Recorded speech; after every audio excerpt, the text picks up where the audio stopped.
With all the work that you do with boundaries and perimeters, I just want to stress the fact that I'm not intending everyone to be able to leave their dog outside for 8 hours a day when they drive away and go to work with an unfenced yard. It is made for a supervised situation so that when you're out with your dog, you know that they're not going to run out into the street. You know they're not going to run out of your yard and take off chasing a rabbit or a bird or another dog, that they understand where their boundaries are. And those boundaries can be clearly defined even on a solid grassy field. We live on a golf course, and with our dog, all we have are a few palm trees that sort of outline the area where our dog is allowed to roam between that and the golf course, where he's not supposed to be out running around during the daytime.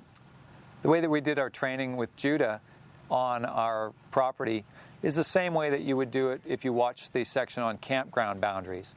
It's just find a few points, in which our case would be the palm trees that are available to us and maybe the corner of a hedge or a shrub. We would walk the dog between those points a few times to lay out the boundary. Then again, just follow the process in the campground boundaries, and you'll see how quickly your dog picks up on these things. The dog understands that those invisible lines on a piece of grass, those visual points between the trees, that's where he's not supposed to go beyond. So even if our kids are out running around with them and they throw the ball and the ball goes too far beyond the trees, even if the kids run out there, the dog knows that he's supposed to stop at that point where the trees are. And they get to the point where they don't even go up to the edge. They stand well back because they know it's not even worth it to bother attempt to go out there, because they know right away they're not supposed to. We've already seen our dog where we've tested by watching him, hiding on him while we're in the house and he thinks we're not around. And we've seen how his response is to all the distractions he would normally come into contact with, and he doesn't care. He cares more about obeying the boundary rule. And you see that they just become desensitized to these things that the average dog, untrained by my methods, would run off willy-nilly and just go and satisfy their own personal desire to chase things.